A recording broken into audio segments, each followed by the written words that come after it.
Welcome to the story. Don't forget to like, subscribe, and support me. In the land of Zephyros, a place where the wind itself is alive with whispers and secrets, the people had always known the gentle presence of Aeolus, the wind god. The wind was more than a mere natural force, it was a guide, a friend, and sometimes, a warning.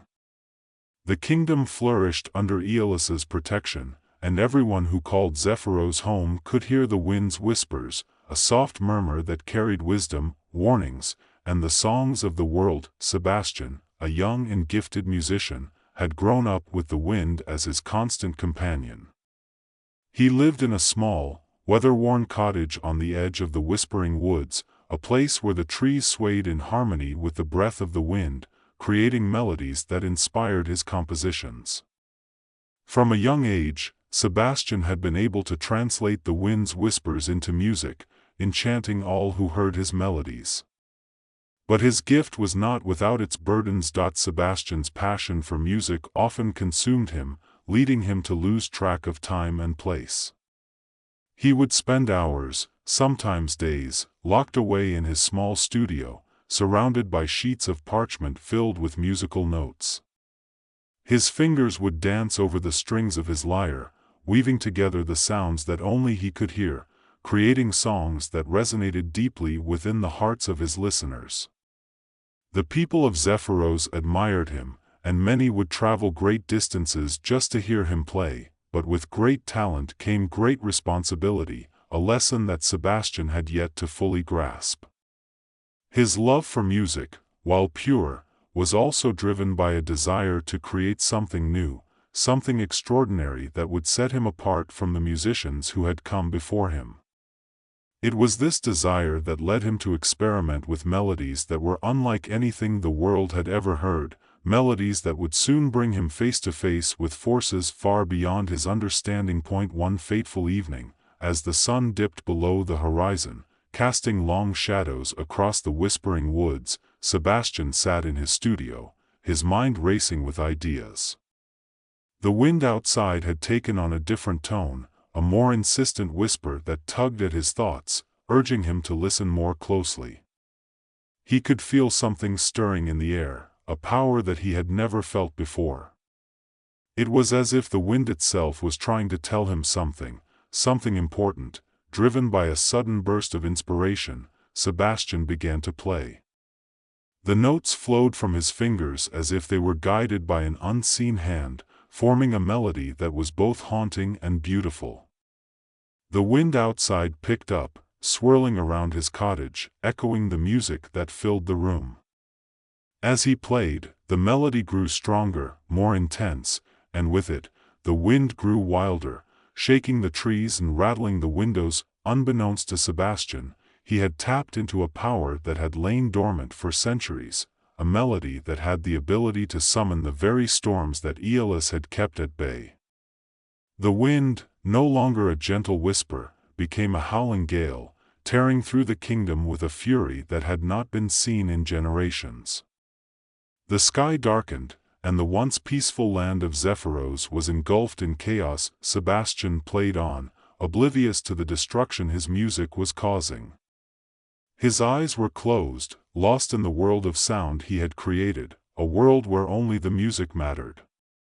But outside, the storm raged, uprooting trees, demolishing homes, and sending the people of Zephyros into a state of panic.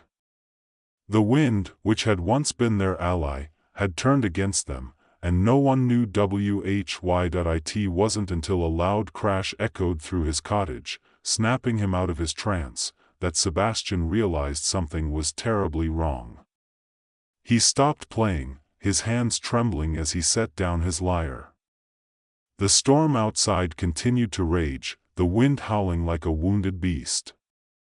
He rushed to the window, his heart pounding in his chest, and what he saw filled him with horror. The world outside was unrecognizable. The once lush and green fields were now barren, the trees of the whispering woods lay in ruins, and the sky was a roiling mass of dark clouds. The wind, his constant companion, had become a force of destruction, and he knew, deep down, that it was his music that had caused it. Guilt and fear gripped him as he stumbled back from the window. He had to do something, but what? The wind no longer whispered to him, it screamed, a cacophony of anger and pain that he could not understand. He had awakened something ancient, something powerful, and he had no idea how to stop it. Desperate for answers, Sebastian did the only thing he could think of: he sought out the Wind Whisperers. The Wind Whisperers were a group of ancient sages who had dedicated their lives to understanding the wind and its many mysteries. They lived in seclusion, high in the mountains, far from the reach of ordinary people. It was said that they could communicate directly with Aeolus and that they were the keepers of an ancient prophecy that foretold of a melody that could summon the wind god himself. The journey to the Wind Whisperers was perilous, especially with the storm still raging across the land. But Sebastian knew he had no choice. He gathered what little he could carry and set out, his heart heavy with the knowledge that he had brought this disaster upon his people. The wind fought him every step of the way, as if trying to push him back, to keep him from reaching his destination. The path to the mountains was treacherous, and Sebastian was forced to take shelter several times as the storm grew more violent. But he pressed on, driven by a sense of duty and a desire to atone for his mistake. The once familiar landscape of Zephyros was now a nightmarish version of itself, with the storm's wrath leaving nothing untouched. Villages lay in ruins, and the people he encountered along the way looked at him with fear and suspicion, as if they knew he was somehow responsible for their suffering. Finally, after days of struggle, Sebastian reached the base of the mountains where the Wind Whisperers resided. The storm seemed to grow quieter as he approached, as if the wind itself was watching, waiting to see what he would do. The climb was arduous, but Sebastian did not falter. He knew that the fate of Zephyros depended on him finding a way to calm the wind god. The Wind Whisperer's dwelling was carved into the side of the mountain, a series of ancient stone structures that blended seamlessly with the rocky landscape. As Sebastian approached, he was greeted by an old man with eyes as sharp as a hawk's and a presence that commanded respect. This was Alaric, the leader of the Wind Whisperers. "You have come," Alaric said, his voice carrying the weight of centuries. "We have been expecting you." Sebastian bowed his head, unable to meet the old man's gaze. "I have made a terrible mistake," he said, his voice trembling. "I played a melody that summoned the storm, and now Zephyros is in ruins. Please, tell me how I can fix this." Alaric studied him for a long moment before speaking. "The wind is a living force, young one. It cannot be controlled, only guided. You have awakened Aeolus, the wind god, and he is angry. The prophecy spoke of this day, but it also spoke of a way to make amends." Sebastian felt a flicker of hope. "What must I do?" "You must compose a new melody," Alaric replied, "one that can soothe the wind god's anger and restore balance to the land. But this is not a task you can accomplish alone.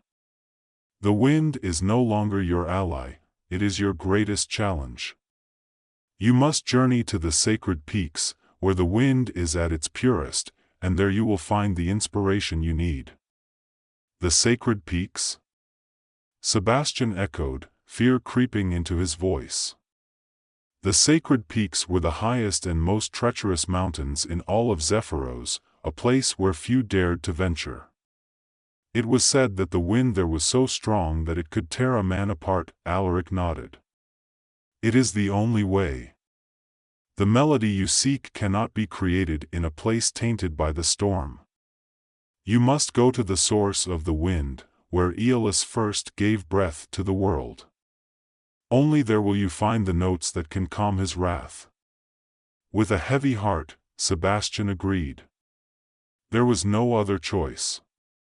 He knew that this journey would be his greatest test, but he also knew that he could not turn back.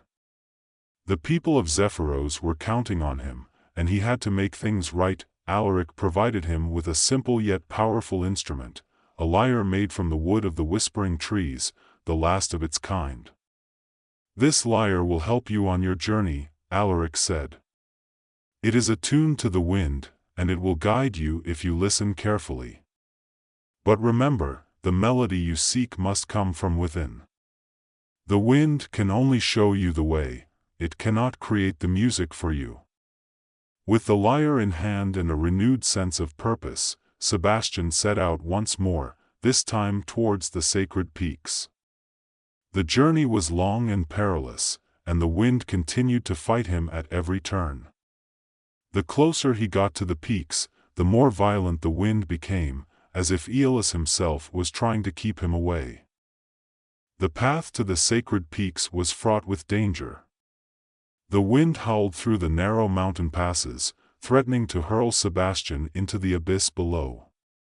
The cold was biting, and the air was thin, making each step a struggle. But Sebastian pressed on, his determination unwavering. He knew that the fate of Zephyros rested on his shoulders, and he could not afford to fail. As he climbed higher, the wind began to change. It was no longer the angry, chaotic force that had ravaged the land. Instead, it became a mournful, almost sorrowful presence, as if the wind itself was grieving for the destruction it had caused. Sebastian listened closely, trying to understand the wind's lament. The notes of the melody he sought were hidden within the wind's sorrow, but they were elusive, slipping through his grasp every time he thought he had found them. Days turned into weeks as Sebastian made his way through the mountains. He faced countless challenges, blizzards, avalanches, and treacherous cliffs that seemed impossible to climb. But with each obstacle, he grew stronger, both in body and spirit. The wind tested him, pushing him to his limits, but it also guided him, showing him the way forward when all seemed lost. Finally, after what felt like an eternity, Sebastian reached the summit of the sacred peaks. The view from the top was breathtaking, a vast expanse of mountains and valleys stretching out as far as the eye could see, with the kingdom of Zephyros far below, shrouded in the remnants of the storm. But it was not the view that captured Sebastian's attention, it was the wind. At the summit, the wind was different. It was no longer a force of destruction or sorrow, but a pure, untainted presence, like a gentle caress on the skin. It was here, at the source of the wind, that Sebastian finally understood what he needed to do. He sat down on a smooth stone, the lyre resting on his lap, and closed his eyes. He let the wind wash over him, feeling its rhythm, its pulse, its breath. The melody he sought was not something that could be forced or rushed. It was already there, hidden within the wind, waiting to be discovered. For hours, Sebastian sat in silence, listening, feeling, and finally, playing. The notes came to him slowly at first, like the first rays of sunlight breaking through the darkness of dawn. But as he played, the melody began to take shape, growing stronger, more complete. It was a song of peace, of forgiveness, of understanding, a melody that spoke of the harmony between man and nature, between the wind and the earth. As the final notes echoed through the mountains, the wind around him grew still, as if holding its breath, waiting for something. And then, in a moment of profound silence, Aeolus appeared. The wind god was a towering figure, his form made of swirling mist and light, his eyes glowing with the power of the storm. He was both beautiful and terrifying, a force of nature given form. But there was no anger in his gaze, only a deep, ancient sorrow. Sebastian stood before Aeolus, his heart pounding in his chest. He knew that the wind god had the power to destroy him with a single breath, but he also knew that he had done everything in his power to make amends for his mistake. He bowed his head, waiting for Aeolus to speak.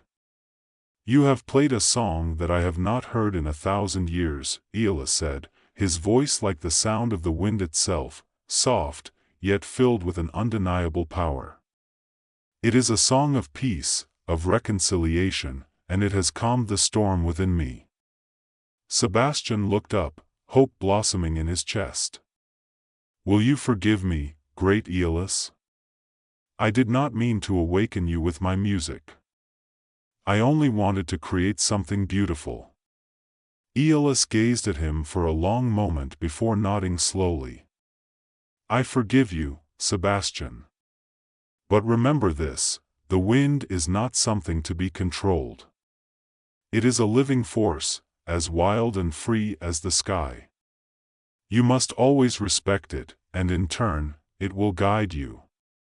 With those words, Aeolus began to fade, his form dissolving into the wind. The storm that had ravaged Zephyros was gone, replaced by a gentle breeze that whispered through the mountains, carrying with it a sense of peace and renewal. Sebastian watched as the wind god disappeared, feeling a deep sense of relief and gratitude. He had done it, he had calmed the storm and made amends for his mistake. But more than that, he had learned a valuable lesson about the power of the wind and the responsibility that came with his gift. He descended the sacred peaks with a light heart, the lyre cradled in his arms. The journey back to Zephyros was long, but the wind was now his ally, guiding him gently down the mountain paths.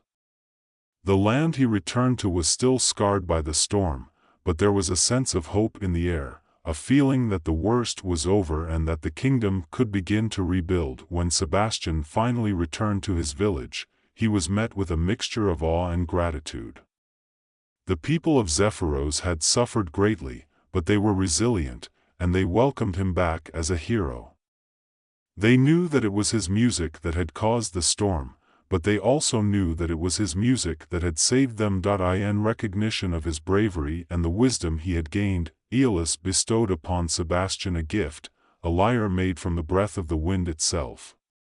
This lyre was unlike any other. It had the power to communicate directly with the wind, allowing Sebastian to create music that could heal, protect, and inspire. With this new lyre, Sebastian composed a melody that would become known as the Song of the Wind.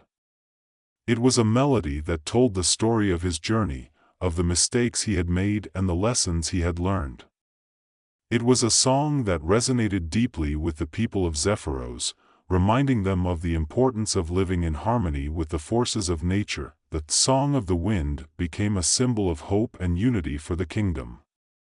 It was played at every important event, from the planting of crops to the crowning of new rulers, and its melody echoed through the land, a constant reminder of the bond between man and the wind. Sebastian's story was passed down through generations, inspiring future musicians and reminding them of the sacred bond between the wind and the music that it inspired.